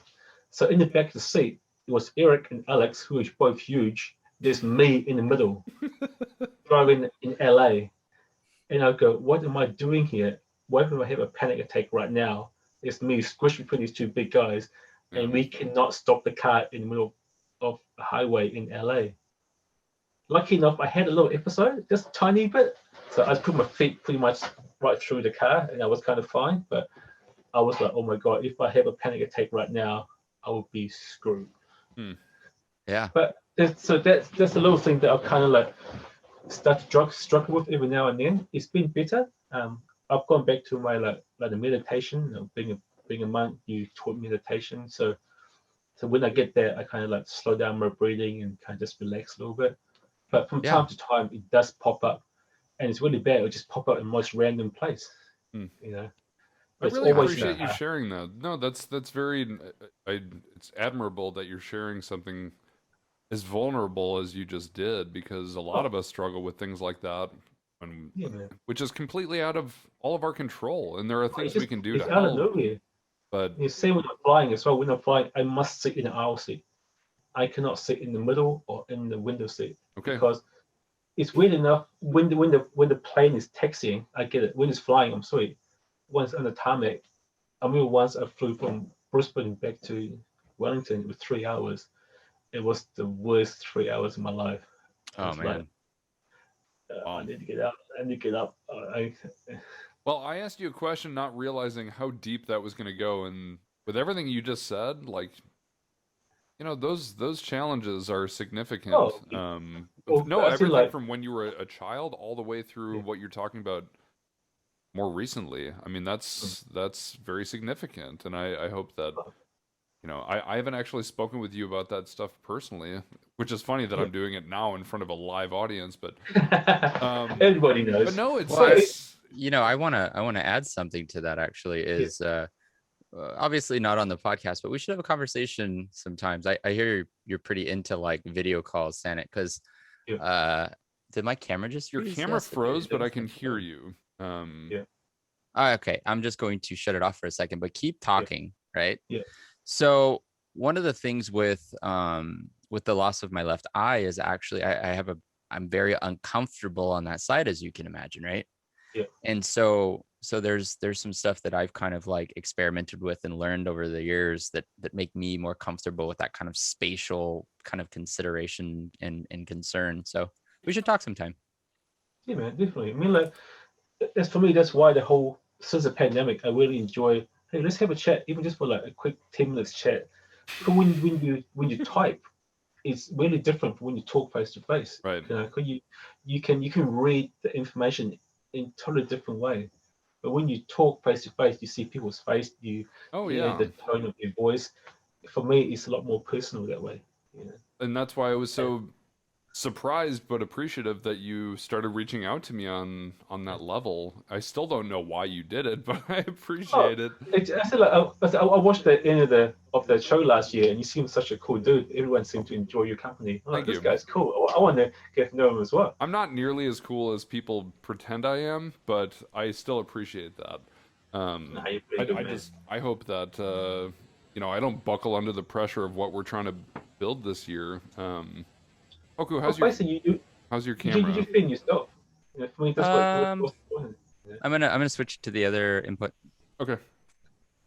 But you just being you. That's people ask me all the time. You know, how you get where you are now, living in New Zealand. I say, I just being me. You know? Reach out to people in the industry or in the cosplay community and be genuine. Don't reach out because you want stuff back from them. Reach out because you like their work and start that conversation. Make it a genuine conversation, you know. That's what, you know. Treat them how you like to be treated. Yeah, oh man, just hearing you say that reminds me of when I walked away from, you know, 9 to 5. I worked in mental health for a lot of years, and I worked in IT healthcare, and I had, you know, well-paying jobs, and, you know, it was convenient to have a job like that. It wasn't particularly exciting or interesting, but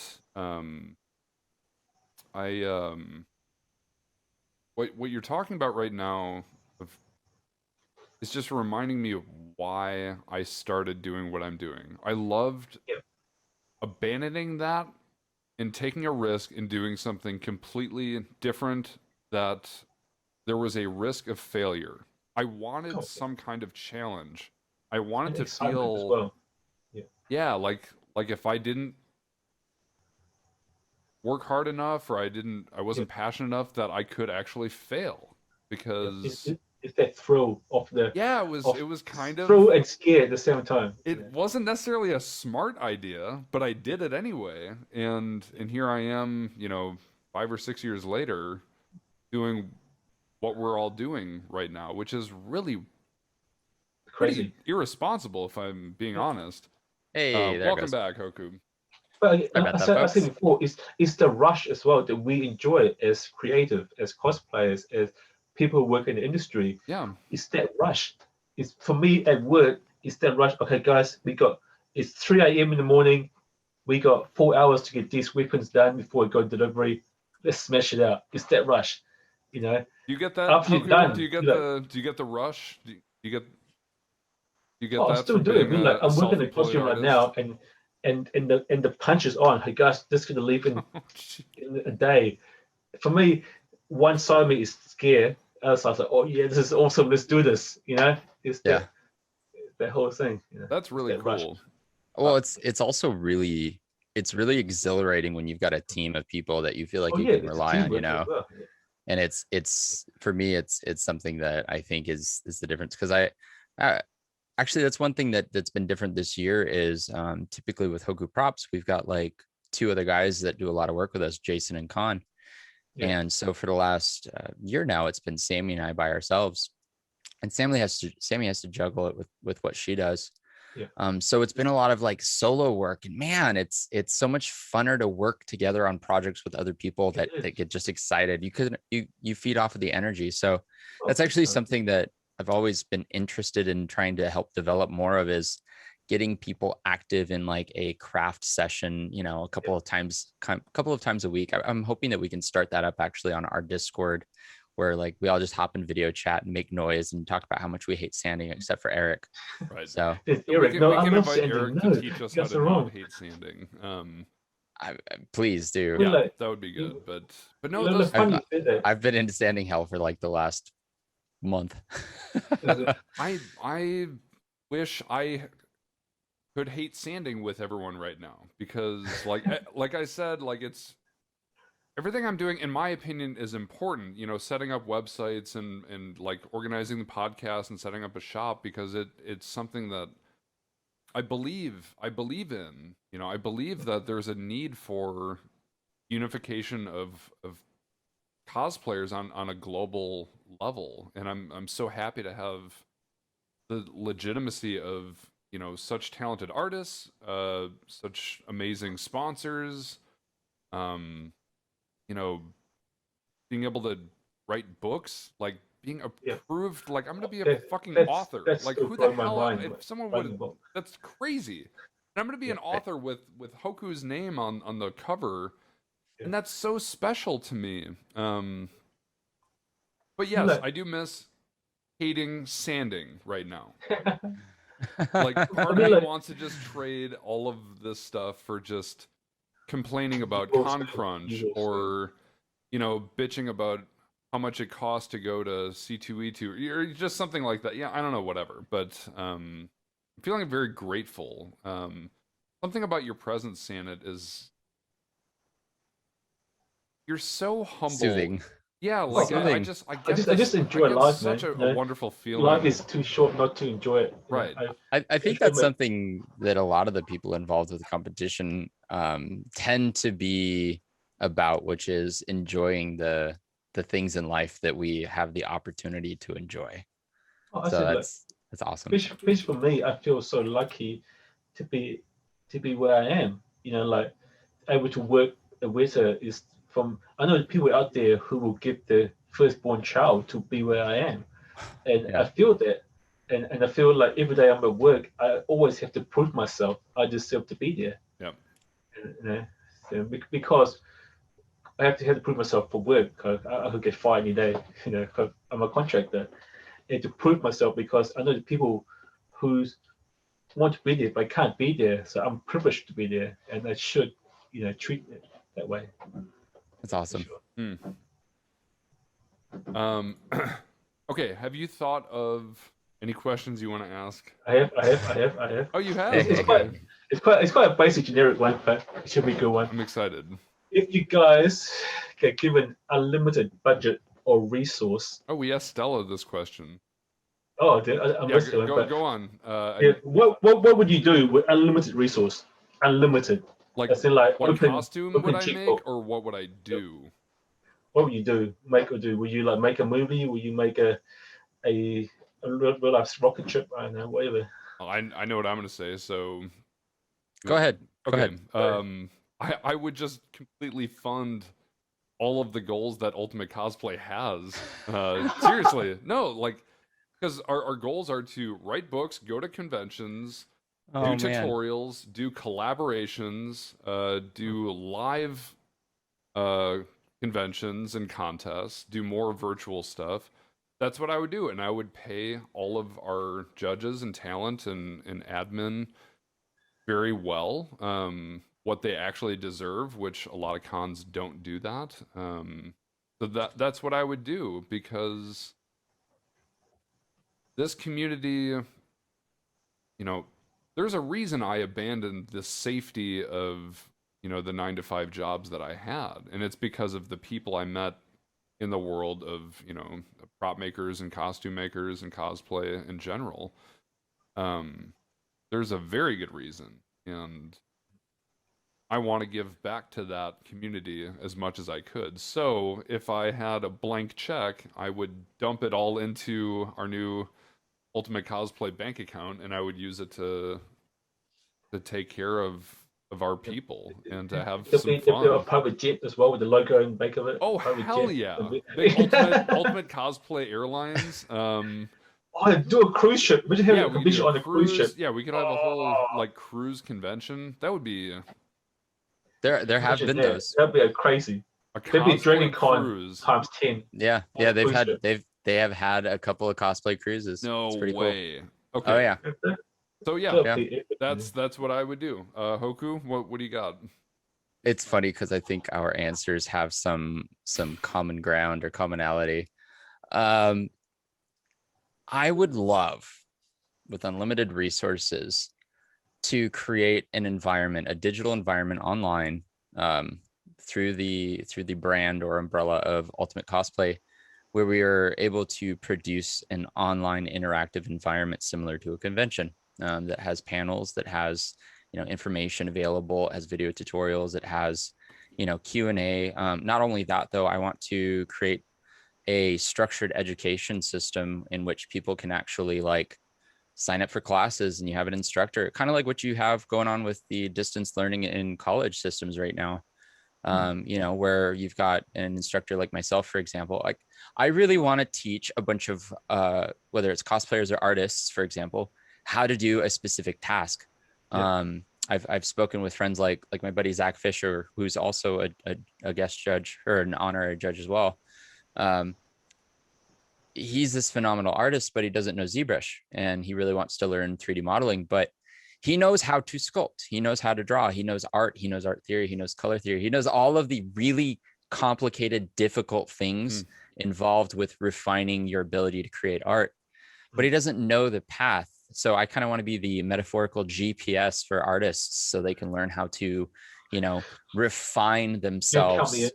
Yeah, that's my point. That's my point, though, is I think that Ultimate Cosplay could be something like that, where we've got small based classes that are able to offer, one-on-one, one-on-three kind of instruction, which, keep in mind, this is all documented, because the thing is, any question that Zach asks me about ZBrush, for example, is also something that many other artists in his same position would ask. His questions are going to be incredibly relevant, the same way, Sanit, that yours would be incredibly relevant, because you understand the nomenclature for real sculpting in clay and other mediums. I understand the nomenclature for the ZBrush world and how to get you from here to here probably far better, because it's also my work. And so I think when you've got industry professionals that are able to help expedite that transition and growth process, it's something that can be just magical, right? As you were saying, beautiful, right? That's what I would do with unlimited resources. I think that mine's possible, if we play our cards right. So that's what's going through my head. Well, something that's funny is you could do what you just said without money. Right. That's what I mean. I think it's possible. It just takes the right people and the right considerations, and the right timing, really. Right. It would just allow you to do that without worrying about paying bills. Yep. Which is the thing. So. All right. I've got one more question. This is a funny one. Okay, I'm ready. If you can be a superhero for one day, who will you be? Man. So special powers. Have one special power for one day. Yeah, because anyone would say Batman, because he gets, you got $1 billion and you could buy a bunch of stuff, and that doesn't count. Can't be, whatever. It's ability, being rich, abilities. Well, I got to think of like what would I do that day that would be something that would change my life, right? Yeah. Because like if I could see through walls for a day, that wouldn't really change my life. Can I? Right? For one day? Would be a good guy or bad guy seeing through water? I guess I'll start. I would just be, this will be boring, but I would just be Superman for a day, so I could literally fly anywhere in the world for a whole day and see everything. Fly. Go to the, sit on the top of the pyramids in Egypt and go to the, Mount Everest and just go and see literally everything I could in one day. Then I do the thing where I fly around the world backwards so fast that time goes backwards for no reason. Oh, you just keep on going. That days never stop. Right. Yes. Like when Lois Lane was being crushed in the car and he just made time go backwards. And I'd like throw the weird thing on my chest at General Zod for no reason. Just that's what I would do for a day. Thank goodness. And then I'd go back home and drink coffee when it was over. Nice. Yep. Nice. That's a good one. I don't actually have any specific hero in mind. More like the ability. I'm an abilities guy. So it doesn't matter. It doesn't matter what your name is. I just like the flavor of superhero. Yeah. I would be like a healer. I would want to have the ability to heal people and take pain away. Nice. I hate seeing people in pain. So it's even if it was only for a day, man, that would be a really busy day. But I'd do as much as I could, you know. See, then Chris can pick you up and fly you every country. Yeah, if we were There you in go, power tandem, combined, like I done. could fly you to every like hospital ward to heal everyone there. Yeah, Yeah. go to the kids cancer ward first, right? Right. Yeah. Every single There one you of go. them. Yeah. It's awesome. Every single one. Yeah. I'd be like, oh, I should have said, does anyone remember who Powdered Toast Man was? Oh, of course, Ren and Stimpy. Right. So I could be him, and then you could fly around and grab on my buttocks. I would actually do that for the children. Think of the children, Chad. I grew up watching Ren and Stimpy, so that, yeah, he flies backwards. I don't understand how that show was on TV. Dude, I never will that show was understand. insane. It was crazy. Foul. SpongeBob. SpongeBob is pretty foul as well, though. Back in my days, we had like the Power Rangers, Captain Planet. Captain Planet was good. Those shows that have hearts. Yep. Oh man.